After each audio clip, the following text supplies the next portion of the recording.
ఓం నమః శివాయ. ఓం నమో నారాయణాయ. ఓం శ్రీ స్వర్ణాకర్షణ కాల భైరవాయ నమో నమః. ఓం కాళకాలాయ విద్మహే కాళాతీతాయ ధీమహి తన్నో శ్రీ నరదృష్టి నివారణ కాల భైరవ దేవతాభ్యో నమో నమః. హరి ఓం.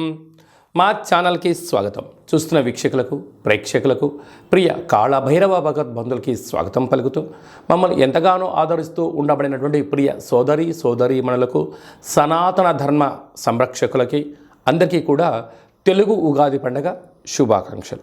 అలాగనే వసంత నవరాత్రుల ప్రారంభోత్సవ అమ్మవారి యొక్క ఆశీస్సులు. ఈ క్రోధినామ సంవత్సరం అంతనూ కూడా అందరికీ శుభం, జయం, లాభం జరగాలని శ్రీ నరదృష్టి నివారణ కాళభైరవ స్వామిని కోరుకుందాం, వేడుకుందాం. కనుక ద్వాదశ రాశుల్లో గ్రహ గమనాలను ఒకసారి వీక్షింపచేద్దాం. మేషరాశిలో బుధుడు మరియు గురు సంచార స్థితి, కన్యరాశిలో కేతు సంచార స్థితి, కుంభరాశిలో కుజుడు మరియు శని సంచార స్థితి, మీనరాశిలో రవి, శుక్ర, రాహు సంచార స్థితితో ఈ విధంగా ఉన్నాయి. ఈ సంవత్సరం రాజు కుజ భగవానుడు. మంగళవారం మనకు ఈ సంవత్సరం ఉగాది పండగ అవ్వడం వలన, రాజు కుజుడు అవ్వడం వలన నిత్యము రాజకీయ నేతలకు, సామాన్యులకు, ప్రతి ఇంట్లో ఉండబడినటువంటి కార్యక్రమ నిర్వహణ చేసే వారందరికీ కూడా అధిక శత్రు ప్రభావం అధికంగా ఉంటుంది. నిత్యము అంతర్గతమైనటువంటి భద్రతా లోపము, రక్షణ శాఖలో, న్యాయశాఖలో, అడ్వకేట్సు, పోలీసు, రక్షణ రంగాలలో వీరితో బాగా విపరీతమైన ఇబ్బందులు ఉండేటువంటి అవకాశాలు ఉన్నాయి. ఈ సంవత్సరము అధికమైనటువంటి వేడి, అధికమైన వర్షాలు, అన్నీ అధికస్యం ఉండేటువంటి పరిస్థితి ఉంటుంది. భానుడు విపరీతమైనటువంటి ఉష్ణోగ్రతను వెదజల్లే పరిస్థితి ఉంటుంది. పర్యావరణము పరిరక్షణకు దూరం అయ్యే పరిస్థితి చాలా అధికంగా ఉంటుంది. అదియే కాకుండా మంత్రివర్యులు శని భగవానుడు. శని ఆయుకారకుడు అవ్వడం వలన శని నక్షత్రాలు 3 నక్షత్రాలు, పుష్యమి నక్షత్రము కర్కాటక రాశిలో ఉండడము, కర్కాటక రాశికి ప్రస్తుత కాలమాన ప్రకారంగా అష్టమ స్థాన శని సంచార స్థితి. 2వ నక్షత్రము అనురాధ నక్షత్రము. ఈ నక్షత్రము వృశ్చిక రాశిలో ఉండడము అర్ధాష్టమ శని సంచార స్థితి. 3వ నక్షత్రము ఉత్తరాభాద్ర నక్షత్రము మీనరాశిలో ఉంటుంది. మీనరాశికి కూడా ఏళ్ళనాటి శని యొక్క ప్రభావము.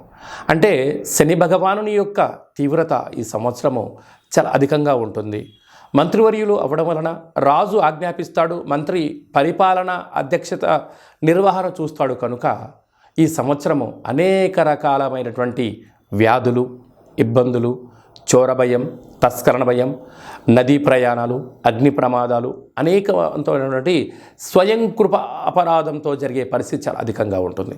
కనుక ఇలాంటి కాల సమయంలో ఈ సంవత్సరం అంతనూ కూడా శని భగవానుని యొక్క ఆశీస్సులు, మంత్రి ఆశీస్సులు మనకు కలగాలి అన్నట్లయితే ప్రధానంగా ఒక వ్యక్తి తన ఎంత బరువు అయితే ఉంటాడో అంత బరువు కలిగినటువంటి ఉప్పును తులాభారంగా చేసుకొని, ఆ ఉప్పును శివలింగ ఆకారంగా ఏర్పాటు చేసుకొని, రుద్రుడి యొక్క నమ్మకాన్ని, శని యొక్క మూలమంత్రాన్ని సంపుటీకరణ చేసుకుంటూ జలంతో ఆ యొక్క శివలింగానికి, అంటే ఉప్పుతో చేసిన శివలింగానికి అభిషేకం చేసుకోవడం వలన నీటితోనే ఉప్పు మరణిస్తుంది, నీటితోనే తయారవుతుంది. కనుక సమస్యలు సమసిపోతాయని చెప్పి గమనించాలి. ఈ ఒక్క చిన్న రెమెడీ కార్యక్రమం చేసుకుందాం. శని భగవాన్ యొక్క ఆశీస్సులు పొందుదాం. శ్రీ క్రోధినామ సంవత్సరంలో అందరము ప్రశాంత, సుఖవంతమైన, ఆనందకరమైన, ఆరోగ్యకరమైనటువంటి జీవితాన్ని పొందుదాం. మిథున రాశి వారికి తెలుగు ఉగాది పండుగ నుంచి ఎలా ఉండబోతుందో ఈ వీడియోలో సవివరంగా సంపూర్ణంగా తెలుసుకుందాం. మిథున రాశిలో ఏ నక్షత్రాలు వస్తాయనగా మృగశిర నక్షత్రంలోని 3వ పాదం, 4వ పాదం, ఆరుద్ర నక్షత్రంలోని 4 పాదాలు, పునర్వసు నక్షత్రంలోని 1, 2, 3 పాదములు కలిపితే మిథున రాశి. చాలామందికి పుట్టినటువంటి కాల సమయంలో డేటా బర్తులు లేనటువంటి ఏకైక కారణం చేత పేరు యొక్క మొదటి అక్షరాన్ని అనుసరిస్తూ ఆ రాశిని తెలుసుకునే ప్రయత్నం చేద్దాం. కా, కి, కు, ఖం, అజ్ఞ, ఛ, కే, కో, హ అక్షరాల వారందరూ కూడా మిథున రాశి జాతకులే. మిథున రాశి యొక్క అధిపతి బుధుడు అవ్వడం వలన ఈ సంవత్సరం వీళ్ళకి మంచి బుద్ధి, మంచి సత్ప్రవర్తన, స్వయం నిర్ణయం, స్వయం పరిపాలన, వృత్తులు, ఉద్యోగాలు, వ్యాపారాల్లో వీళ్ళు అనుకున్నటువంటి అద్భుతమైన విజయం వీరి సొంతం కాబోతుంది. కాకపోతే అర్ధాష్టమ కేతు సంచార స్థితి, అలాగనే భాగ్యస్థానంలో కుజుడు మరియు శని సంచార స్థితి, రాజ్యస్థానంలో విశేషమైనటువంటి శుక్రుడు, రవి, రాహు సంచార స్థితి, లాభస్థానంలో గురువు, బుధ సంచార స్థితి ఉండడం వలన స్వయం నిర్ణయం, స్వయం పరిపాలన, స్వయం కష్టాజీతంతో మీరు అంచెలంచెలుగా గ్రామ, రాష్ట్ర, దేశ, ప్రపంచ స్థాయి వరకు మీ యొక్క పేరు మారుమోగే పరిస్థితి అవకాశం ఉంది. నూతన వ్యాపారవేత్తలకు, సంపూర్ణ నూతన రాజకీయ ప్రవేశం చేసే వారికి మంచి కాలము అని చెప్పి అనుకూలించాలి. కాకపోతే మీ చుట్టూ ఉండబడినటువంటి వారందరూ కూడా వాళ్ళ అవసరాల కోసం మిమ్మల్ని సద్వినియోగపరిచే పరిస్థితి ఉంటుంది. ఎవరు మనవారు, ఎవరు పరాయివారు అని తెలుసుకోలేనంతగా మిమ్మల్ని భ్రమలో పెట్టే పరిస్థితి అధికంగా ఉంటుంది. కనుక ఇలాంటప్పుడు మౌనం, ధ్యానం, ఏకాగ్రత, ధ్యానం చేయడం వలన మీ మనసు ఏదైతే చెప్తుందో దాన్ని ఆచరింపచేయండి. అద్భుతమైన విజయానికి మీరే సొంతం కండి. కనుక అర్ధాస్తమ కేతు కారణం వలన సంపూర్ణంగా ఈ సంవత్సరం అంతా కూడా విజయం సాధించగలగాలన్నట్లయితే మీరు నవధాన్యాలతో కలిగినటువంటి ఉప్పును తులాభారంగా చేసుకొని శివలింగాకారంగా ఏర్పాటు చేసుకొని అటు బుధుడి యొక్క మంత్రము, ఇటు కేతు యొక్క మంత్రాన్ని రుద్రుడి యొక్క మంత్రంలో సంపుటీకరణ చేసుకుంటారో ఆ ఉప్పు ఎలా కరిగిపోతుందో మీ సమస్యలు కూడా తొలగిపోతాయని చెప్పి గమనించాలి.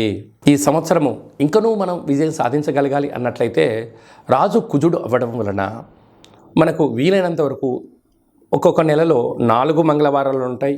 అలాగా సంవత్సరానికి 52 మంగళవారాలు మనకు వస్తాయి. కనుక వీలైనంత వరకు మంగళవారం ఉదయం 6 నుండి 7 గంటల వరకు కుజహోర జరుగుతూ ఉంటుంది. అలాంటి కాల సమయంలో మౌనం, కుజుడికి మంత్రం ఆరాధన చేయడం వలన, ఎరుపు ఒత్తులతో దీపం వెలిగించడం వలన మనకు యోగదాయకం అని చెప్పి గమనించాలి.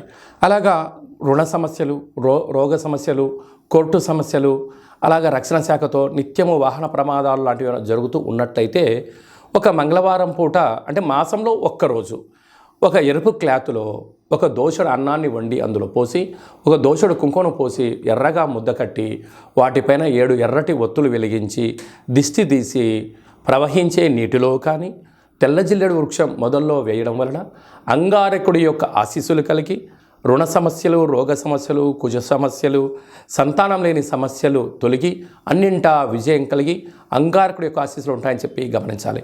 ఇంకనూ కలియుగ కాలంలో కళవు వెంకటేశ్వర అన్నట్లుగా ఈ ఏడాదిలో ఒక్కసారైనా వెంకటేశ్వర స్వామిని స్మరించండి, ధ్యానించండి.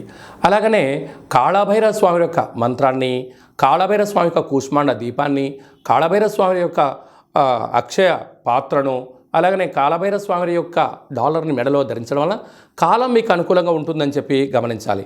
ఈ యొక్క పాత్ర అక్షయ పాత్ర అంటారు. అక్షయము అనగా నశించబడినటువంటిది. ఈ యొక్క పాత్ర కంచు పాత్ర. ఈ యొక్క కంచు పాత్రతో మనం ఎలాంటి శబ్దాన్ని సృష్టించవచ్చో ఒకసారి తెలుసుకుందాం.